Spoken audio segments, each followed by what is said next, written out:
Hello, friends. It's your girl, Veniece Antoinette. And Amomo Chanel. Here with another episode of Sip and Spill. And today, we first want to thank our sponsor for this episode. Breeden Enterprises is founded by John Breeden, who came on the episode not too long ago, just to discuss dating an entrepreneur. So thank you so much for sponsoring us this episode. Appreciate you. So, for this episode, we'll be talking about... So, this episode, we're going to talk about the top 10 deal breakers. We asked you guys what were your top 10 deal breakers in a relationship, and we picked the best ones we thought, the top 10. So, stay tuned. Stay tuned. All right. So, number one on the list was bad hygiene, which I think we could all agree with. Yes, that is just embarrassing. Like, imagine bringing a guy around to meet your mom. Humiliating. And he didn't put any deodorant on them. And it's just disgusting for you. Yeah, like, you don't want to lay up in the bed with some armpits and all kind of... One thing I noticed is, like, it seems like as couples get older, the male, even sometimes the female, take less care of themselves. So I guess that's different, though, than when you're starting off with just bad hygiene. And you should at least know how to keep yourself when you go out in public. Like, it's one thing. Maybe if you're around the house one day, you sat around too late. I mean, I don't know. That's not attractive either. But at least know how to keep yourself. Right. Yeah. All right. Number 2, religion. Okay.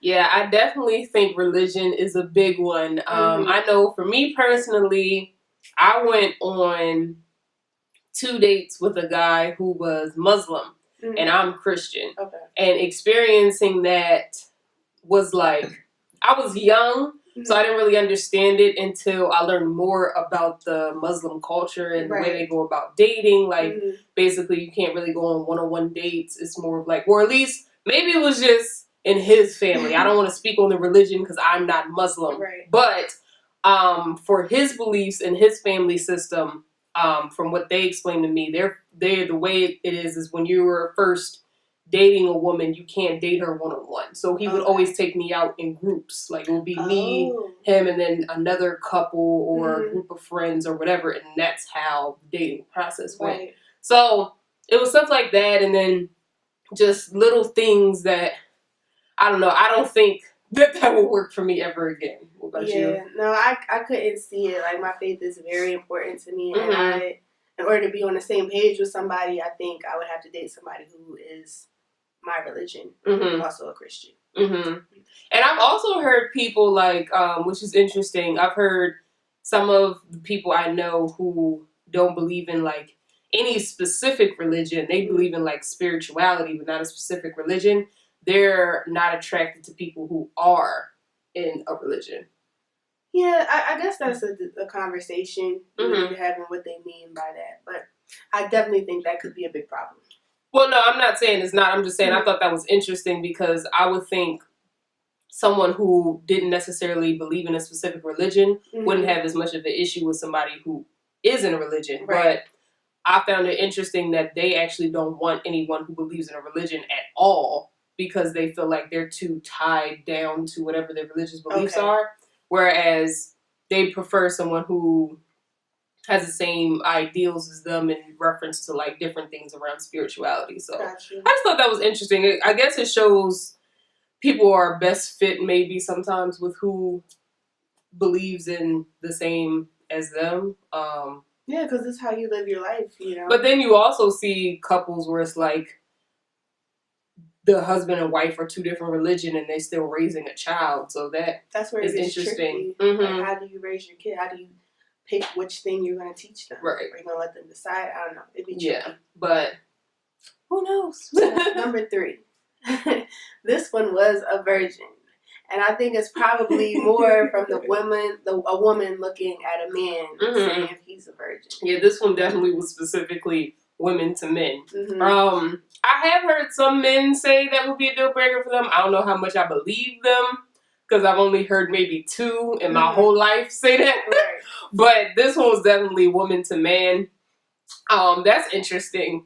Like, I get it because it's like, as a woman, I guess you kind of want to feel like a man knows what he's doing. Right. I get it, but at the same time, I don't want to knock somebody because most likely Like, what if they're doing that for religious reasons? I don't want to say, they shouldn't be with anybody. Because I'm assuming as well that for those who put virgin, they're not virgins themselves. Now, this may be an assumption of mine, but I think another virgin may be more understanding to a man who is a virgin. Yeah. Than for... I've even heard people that are virgins say that they don't want a virgin, though.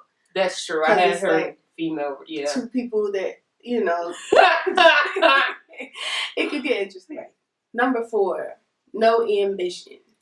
Yeah, that's a biggie. Like, I cannot date somebody who is not ambitious towards anything at all in life. Like, such a turn off. You gotta have some type of goals, aspirations, something you're working towards. Right. It's like not even money. It's just like, are you trying to get something? Do you have a goal? Like, are you sitting around all day playing a 2K or right? Right. And even like you said, it's not even necessarily money, because if you are working towards something at the beginning, you're not going to have money like that. But it's just the fact that you have a plan or trying to create a plan. Like, right. Yeah, and like a man who's not ambitious as well, it shows how he's going to go about his household. Exactly. And I wouldn't want to sign up for like a long-term situation like that. Exactly. Like, I think that says a lot about even a woman. Like, a man, and I don't even want to put this just on men, like women too. If you have no ambition, that just shows a lot about how you are going to be as a wife or a husband or a mother or a father. Like, it just... Not a good sign. Not a good sign. Number 5, doesn't want any kids. I think that's huge, especially for like women who haven't had kids yet, who are in like their late 20s, early 30s. That's a huge one. Yeah. I think it's a huge mistake to, like, some people, I feel like they might meet somebody, really like them, and the person says they don't want any kids, and then they're like, oh, we'll figure it out later. Or they think they'll change their mind. Right, when they get older, they'll want to get me a child. Like, no, take that answer for what it is when you get it. Yes, because if somebody tells you they don't want kids, believe them. You're going to waste your time. Like, you cannot force somebody. Like, it's a child. It's a life. I don't want to have a child with somebody who didn't really want one but had it for me, even if they decide that in the future. You know? Mistake. Yeah, I just... And you'll constantly regret that, too. Like, you'll constantly be like, well, dang, I wasted all my time with this person who doesn't even want kids, and my biological clock is ticking. Right. Or even for men, like, if you want to have a child and then you meet a woman who doesn't want kids, but... I guess that's different for men, though. Because women, we really do have a biological clock. Number 6, a person who doesn't want to be married. Yeah, that's a big one, just like kids. Like, don't think that you can change somebody's mind. Absolutely. If somebody tells you that straight from the gate, believe them.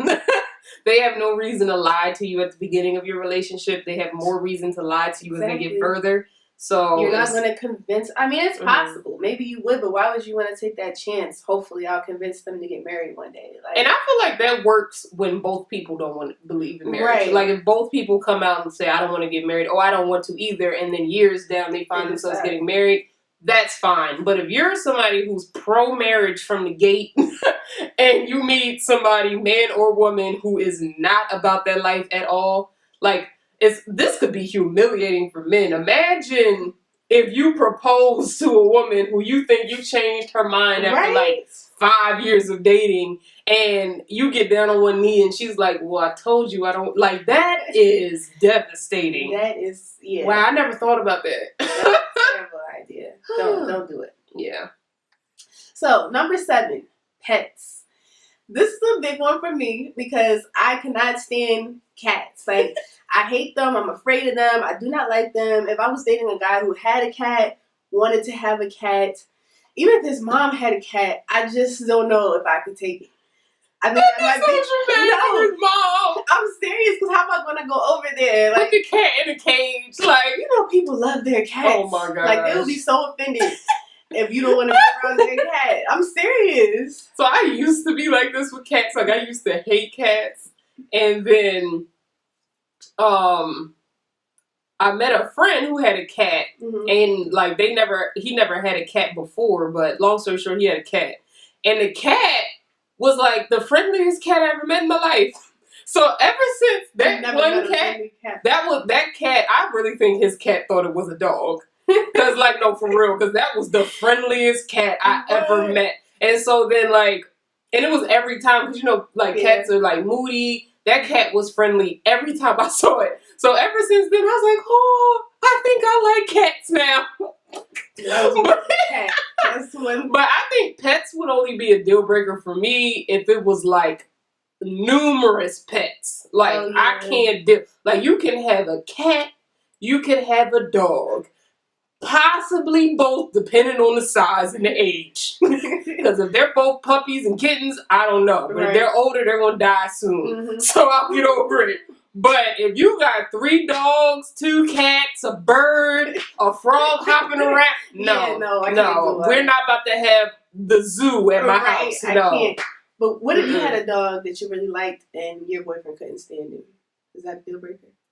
I probably would get rid of the dog. I probably would give it to, like, I mean, I know people who've done this. Like, they've dated someone who was allergic to the cat or dog or was deathly afraid of them, and they ended up getting rid of it. They either gave it to, like, a family member or somebody, a close friend that they knew. So I probably would do that. Yeah, I probably would try. Like, make something work. But the only pet I would have is, like, a fish. So fish gonna die anyway.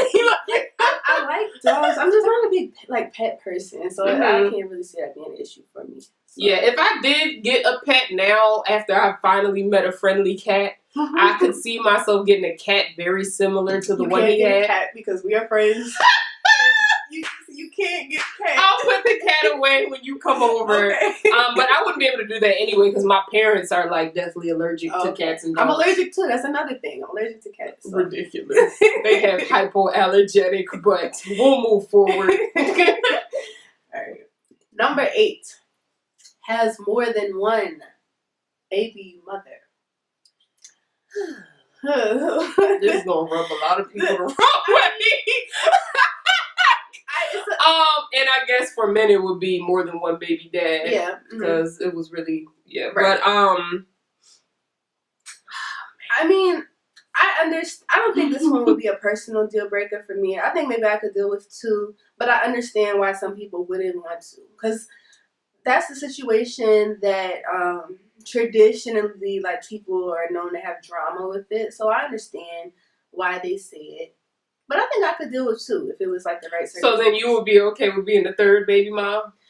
I mean, if you're looking at long-term aspirations. It's not ideal, but a lot of things are not ideal. And good men are hard to find. So if I find a good man who just happens to already have 2 baby moms.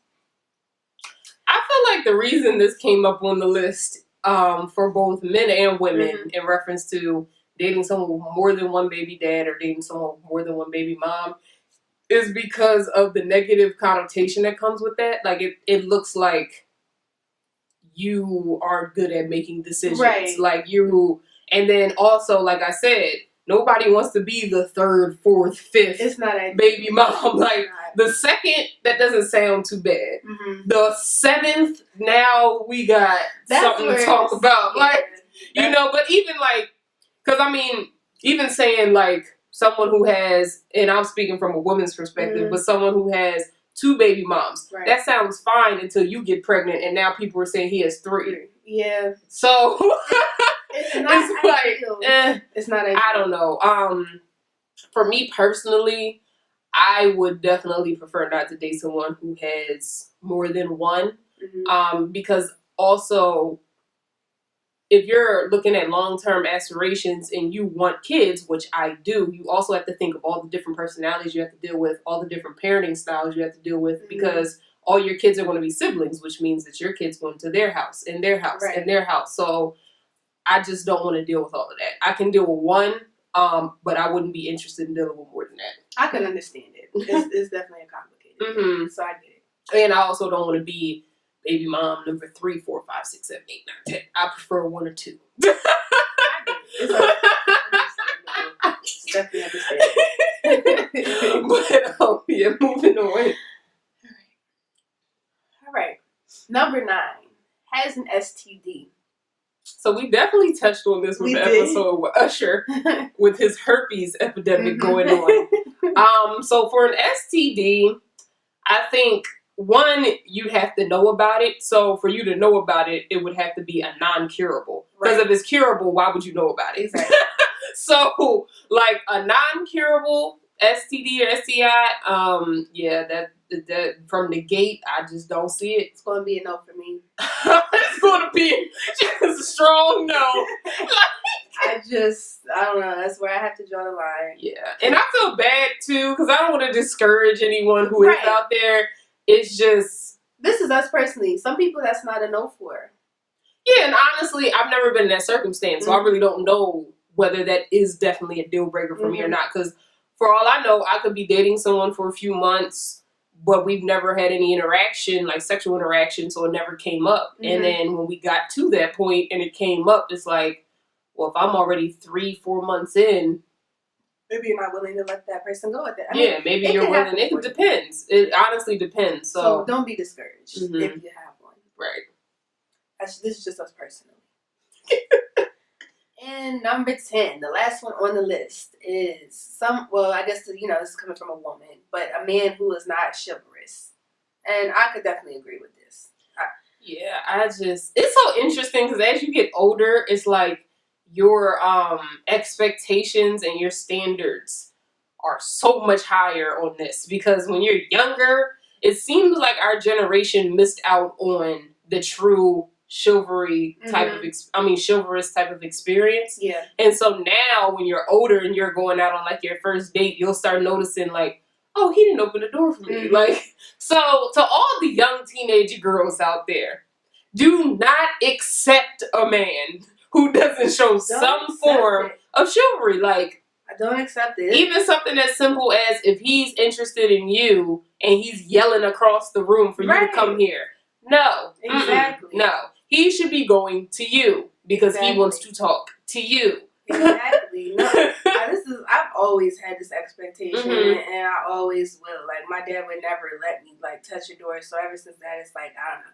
I just always look for it. But it is rare. Like, I was at the mall the other day. A guy was coming through the door. He opened it, literally like ran past me and my friend. Didn't hold it at all, like, let alone like hold it open for us. Didn't even hold it as he was walking through, like ran through. It's just so it's so uncommon these days. But don't give up hope on it.